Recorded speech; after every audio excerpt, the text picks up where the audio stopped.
Hello అండి, బాగున్నారా అందరూ? Welcome back to our channel. నేను మీ జాస్మిన్ని. ఈరోజైతే మార్నింగ్ నుంచి నైట్ వరకు నేను చాలాసేపు అయితే వ్లాగ్ అయితే చేశాను. ఈ వ్లాగు లెంత్ ఎక్కువగా ఉంటుంది, కొంచెం ఏమనుకోకుండా కొంచెం చూడండి. కొంచెం లెంత్ ఎక్కువనే ఉంటుంది. మార్నింగ్ నుంచి నేను ఏమేమి పనులు చేస్తాను ఏంటని తీశాను. నైట్ కూడా కుకింగ్ చేశాను, కానీ ఇంకా పెడితే వీడియో లెంత్ చాలా ఎక్కువ అయిపోతుంది కదా అని చెప్పేసి, అంతా ఒకేసారి చూడాలంటే మీకు కూడా కాస్త బోర్ కొడుతుంది కదా అని చెప్పేసి కొంచెం కొంచెం మాత్రమే వీడియో యాడ్ చేశాను. ఎర్లీ మార్నింగ్ నేను లేయడం ఇలా అంటే అంతా చిమ్ముకుంటాను అనమాట. బయట ఇంట్లో అంతా ఫస్ట్ నీట్గా అంటే చెత్త ఉన్నా లేకపోయినా డైలీ కంపల్సరీగా నేను ఇట్లా ఊడ్చుకుంటానండి. ఇదేంది మామూలే కదా, అందరూ వాళ్ళ ఇంటి దగ్గర చేసుకునే పనే కదా అనుకుంటున్నారా? మామూలే అండి. నేను వ్లాగ్ చేస్తున్నాను కాబట్టి నేను చేసేది చూపిస్తున్నా. చాలామంది వ్లాగ్స్ చేయకోకుండా ఉంటారు కదా, వాళ్ళైతే చూపించుకోరు. కానీ నేను వ్లాగ్స్ చేస్తుంటాను కాబట్టి నేను చేసే ప్రతి ఒక్క ఇంట్లో వర్క్స్ అయితే చూపిస్తూ ఉంటాను. అదే కదండి వ్లాగ్ అయితే. నాకు కూడా కొంచెం లెంత్ కలిసి వచ్చినట్టు ఉంటుంది కదా, అంతేకాక ఒక వీడియో యాడ్ అవుతుంది అని చెప్పేసి ఇట్లా అయితే చేస్తున్నాను. ఇక్కడైతే రోడ్డు చిమ్మాలండి, కంపల్సరీ డైలీ మార్నింగ్ ఈవినింగ్ చిమ్ముతాను నేను. ఎందుకంటే ఒక్క పేపరు 2-3 పేపర్లు పడినా కూడా చూసేకి రోడ్ అంతా అసహ్యంగా ఉంటుంది కదా. ఇక్కడైతే మా ఇంటి ముందరనే అన్ని వెహికల్స్ వెళ్తూ ఉంటాయి. కొంచెం జాగ్రత్తగా చూసుకుంటూ ముందు వెనకాల ఏమొస్తున్నాయని చూసుకుంటూ చిమ్మాలన్నమాట. లేదంటే కొంచెం మనదే మిస్టేక్ అవుతుంది. ఎందుకంటే రోడ్లో ఉంది కాబట్టి ఇల్లు కొంచెం జాగ్రత్తగా చూసుకోవాలన్నమాట. నిజంగా చాలామంది నా వీడియోస్ చూస్తూ సపోర్ట్ చేస్తున్నారండి. నిజంగా చాలా థ్యాంక్స్ అండి, ప్రతి ఒక్కరికి రుణపడి ఉంటాను. అంతా ఇట్లా చిమ్ముకున్న తర్వాత నిన్న సంత మాకేంటంటే ఇక్కడ బెంగళూరులో ప్రతి థర్స్డే సంత జరుగుతుంది. చాలా పెద్ద సంత అనమాట. అక్కడైతే వెజిటేబుల్స్ అన్నీ ప్రతి ఒక్క ఐటమ్స్ అక్కడ దొరకంది ఇది దొరకదు అనే దానికైతే ఉండదు. ప్రతి ఒక్క ఐటమ్స్ అక్కడ దొరుకుతాయి అన్నమాట. వెజిటేబుల్స్ కూడా నేను అక్కడ నుంచి తెచ్చుకున్న వెంటనే ఫస్ట్ మేము ఏం చేస్తామంటే ఇవన్నీ ఇంటికి తెచ్చుకుంటానే ఫుల్గా క్లీన్ చేసుకుంటాను అనమాట. క్లీన్ చేసుకొని వాటర్ అంతా వేస్ట్ అవుతుంది, మీరు కడిగే 2 టమోటాలకు వాటర్ అన్నీ వేస్ట్ చేసేస్తున్నారు అని కామెంట్లో అనుకోవద్దు ఎవరు దయచేసి. ఇట్లా ఈ వాటర్ ఏం వేస్ట్ కావండి, ఎందుకంటే ఇవి ఇక్కడే స్టక్ అయిపోతాయి, పోవు. వీటి వాటర్ని కోళ్ళకు దాంట్లోకి కూడా యూజ్ తాగుతాయి అన్నమాట కోళ్ళు. నేను చాలా వరకు కూడా ఇట్లా అయితే వేరే వాళ్ళటి కోళ్ళు కానీ పిల్లులు కానీ ఇట్లా వచ్చినప్పుడు ఇట్లా వాటర్ అయితే తాగుతాయి అన్నమాట. వేస్ట్ అయితే అస్సలు ఏం కావు, మీరేం బాధపడకండి. ఈ ఒక చిన్న ఎక్స్పెరిమెంట్ చేద్దామా, ఎందుకో నాకు ఈ టమోటాలు చూసినప్పటి నుంచి చేద్దాం అనిపిస్తుంది. టమోటాను నీళ్ళల్లో వేస్తాను, అది మునుగుతుందో తేలుతుందో చూద్దాము. ఇది చాలా వెయిట్ ఉండేదన్న ఎంత లోపలికి వేసినా కూడా టమోటో పైకి వస్తుందండి. చూసారా, చాలా బరువైన వస్తువులే చాలా త్వరగా పైకి వస్తాయి. అందుకే వెయిట్ ఎక్కువ ఉన్న వాళ్ళని ఎవరు చులకన వేయకూడదండి. ఎంత నువ్వు కిందికి తొప్పాలని చూస్తే అంత పైకి వస్తారనమాట. ఎవరిని తక్కువ అంచనా అయితే వేయకండి. చూసారా మనం చేసిన ఎక్స్పెరిమెంట్ ఎలా ఉందో.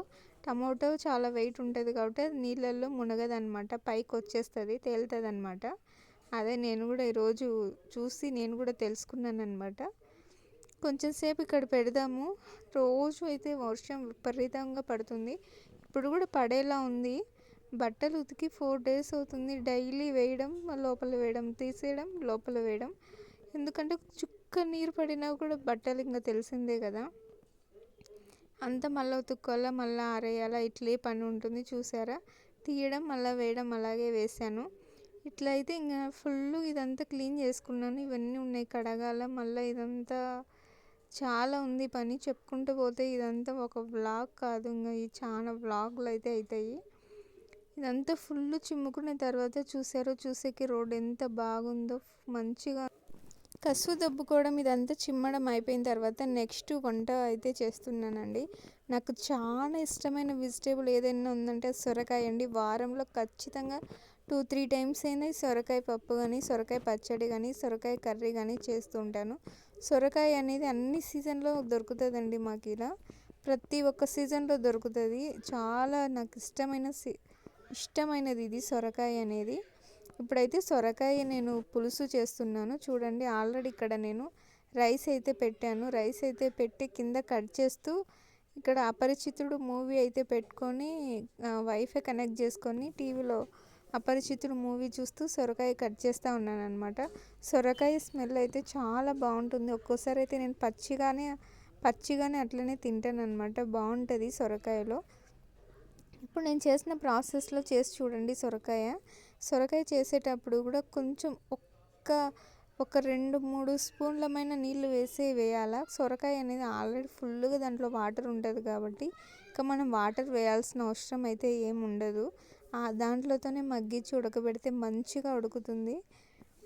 నిజంగానే నాకు ఇష్టం అండి. నాకనే కాదు, ప్రతి ఒక్కరికి కూడా తింటే హెల్త్కి కూడా చాలా మంచిది. అదీగాక చాలామంది వెయిట్ లాస్ చేయడం కోసం చాలా తపన పడుతూ ఉంటారు కదా. వెయిట్ ఎక్కువ ఉన్న వాళ్ళు కూడా ఈ సొరకాయ అనేది త్వరగా ఫుల్గా కడుపు నిండిపోతుంది. ఆకలి కూడా వేయదనమాట. హెల్త్కి కూడా మంచిది.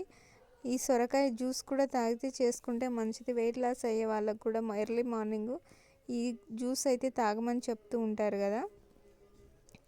నేనైతే ప్రతిదీ నాకైతే నీట్గా ఉండాలండి. ఎందుకంటే మనం తినేది మంచిగా ఉండాలి కదా. నేను ఇది ఒక చేత్తో మొబైల్ పట్టుకుని ఇంకో చేత్తో సొరకాయ అయితే క్లీన్ చేసుకుంటూ ఉన్నాను. అందుకనే ఇట్లా ఇదంతా నిండే వరకు ఉన్నాను.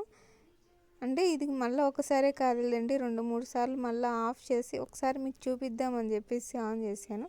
మళ్ళీ పక్కన పెట్టి 2-3 సార్లు అయితే బాగా వాష్ చేసుకున్నాను. సొరకాయ ఎంత మంచిగా వాష్ చేసుకుంటే అంత బెటరు. ఎందుకంటే కొంచెం ఇసుక ఉన్నా కూడా కూర మొత్తం ఫుల్ డ్యామేజ్ అవుతుంది. ఇది కాక మళ్ళీ తినేటప్పుడు కూడా ఇసుకగా ఇట్లా ఉంటుంది కాబట్టి సొరకాయ అనేది చేసుకునేటప్పుడు చాలా అంటే చాలా జాగ్రత్తగా చేసుకోవాలి. ఒక్కొక్కసారి మనం చేసే చిన్న చిన్న మిస్టేక్సే ఆ వంటం ఫుల్ చెడపగొట్టేస్తాయి. అందుకే కొంచెం జాగ్రత్తగా చూసుకొని చేసుకోండి. ఇలా నేను ఒక్కసారే కడిగానని ఒక్కసారి కడగద్దు. నేను ఇంకా 2-3 టైమ్స్ అయితే వాష్ చేశాను బాగా. ఇలా కడుక్కున్న తర్వాత సేమ్ యాజ్ యూజువల్గానే కారం, ఉప్పు, పసుపు, ధనియాల పొడి, చింతపండు, అల్లం వెల్లుల్లి పేస్ట్ ఇవి 5 ఇంగ్రీడియంట్స్ వేసుకొని బాగా మసాలాగా పేస్ట్ లాగా చేసుకోండి. ఇట్లా టమోటాలను బాగా ఒత్తిగా ప్రెస్ చేస్తూ అట్లా స్మూత్గా అయిపోయేంత వరకు చేయాలా. మనం వేసిన వెంటనే వీటిలో నీరు వేయకూడదు. మంచిగా ఇదంతా గంటె ఉంటుంది కదా, గంటె తీసుకొని మొత్తం మంచిగా కలిపెట్టుకుంటూ ఉండాలన్నమాట. 1 నిమిషం ఉండండి, మొబైల్ పక్కన పెట్టేసి నేను అంతా కలిపేసి ఒకసారి చూపిస్తాను. ఇట్లా మొత్తం ఇట్లా మంచిగా కలుపుకోవాలన్నమాట. ఇదంతా చూసారా ఎంత కలర్ఫుల్గా ఉందో. ఫైనల్గా ఇట్లయితే చాలా త్వరగా అయిపోతుంది, చాలా త్వరగా ఉడికిపోతుంది. మూత వేసేసి నేనైతే ఎక్కువ అసలు వాటర్ వేయకూడదు అనుకున్నాను. కనీసం కొంచెమన్నా వేయాలని చెప్పేసి వేసాను. చూసారా నేను ఎంత వేసాను వాటర్. ఇక్కడ చూసారా ఎంత వచ్చిందో వాటరు. మన లాస్ట్లో దీంట్లో టేస్ట్ తెచ్చిపెట్టే ఇంగ్రీడియంట్ ఏదైనా ఉంది అని అంటే అది మాత్రము ఖచ్చితంగా పల్లి పౌడరేనండి. లాస్ట్లో ఇది ఉడుకుతూ ఒక 50% ఉడికిన తర్వాత పల్లి పౌడర్ వేసి ఇట్లా ఉడికించుకుంటే మంచిగా ఉడికిపోతుంది. చాలా టేస్టీగా